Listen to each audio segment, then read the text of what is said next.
ناظرین اکرام، سعودی عرب کو دنیا کے تنگ نظر اور انتہا پسند ملکوں میں سے ایک سمجھا جاتا ہے۔ یہ ان ممالک میں سے ہے جس نے دنیا میں سب سے آخر میں غلاموں کی خرید و فروخت پر پابندی لگائی۔ 1979 یعنی 1979 سے لباس پر بہت سختی ہے۔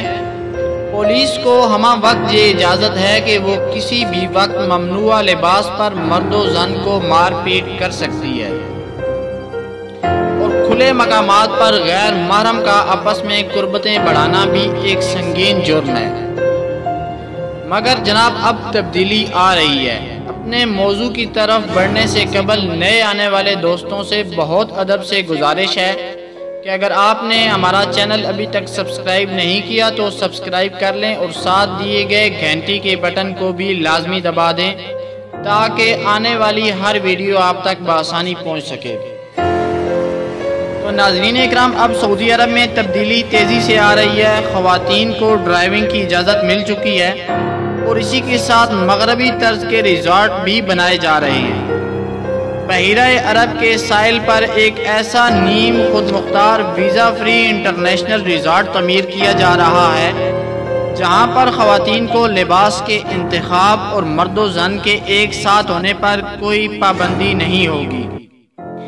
بحیرہ عرب کے ساحل پر بننے والا یہ ریزارٹ اور اس کے ساتھ منسلک جزائر اور پکنک پوائنٹ اور لگژری ہوٹلز پر خصوصی توجہ دی جا رہی ہے۔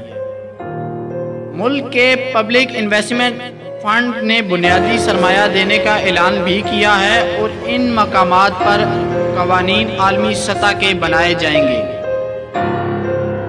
اس مختص فنڈ کے سربراہ شہزادہ محمد بن سلمان ہیں جو کہ سعودی فرمان روا کا جانشین بھی ہے۔ اور اب سوال یہ ہے کہ سعودی عرب ایسا کیوں کر رہا ہے، یعنی لبرل کیوں ہو رہا ہے؟ تو 1979 میں مسجد الحرام کے حملے کے بعد سعودی عرب نے شدت پسندوں کے سامنے ہتھیار ڈال دیے تھے۔ 1979 سے پہلے سعودی عرب میں عورتوں کے لباس پر کوئی پابندی نہیں تھی۔ 70 کی دہائی میں عرب کے ساحلوں پر گوریاں متنازع لباس میں نظر آتی تھیں۔ بازاروں میں عورتیں عبایا پہننے یا سر ڈھانپنے کی پابند نہیں تھیں۔ مگر 1979 میں جب ملا حضرات کو عوام سدھارنے کا مشن دیا گیا تو عوام کی آزادیاں چھن گئیں۔ اپنے ہی ملک کے اندر شدید پابندیاں اور قدامت پسندی کے باعث نوجوانوں کے اندر بغاوت جنم لینے لگی۔ اس کا ثبوت 9/11 کا وہ حملہ ہے جس میں قریب سبھی لوگ سعودی عرب کے نکلے۔ ان حالات کو دیکھتے ہوئے شاہ عبداللہ نے قانون میں کافی نرمیاں کی۔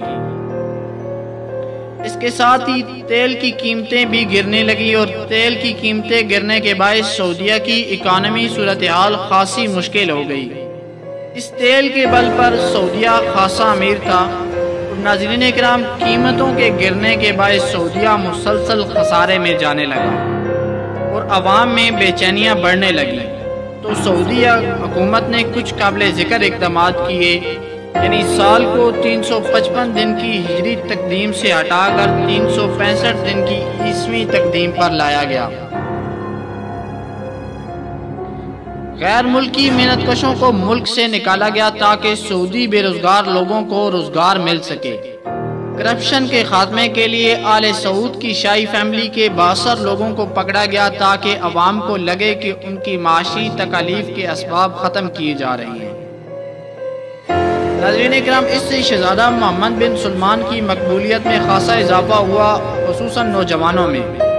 اسی کے ساتھ شہزادہ محمد بن سلمان نے مذہبی انتہا پسندی سے عوام کو دور رکھنے کے لیے شخصی آزادی دینے کا منصوبہ تشکیل دیا تاکہ عوام کو ملک کے اندر تفریح کا سامان میسر کیا جا سکے۔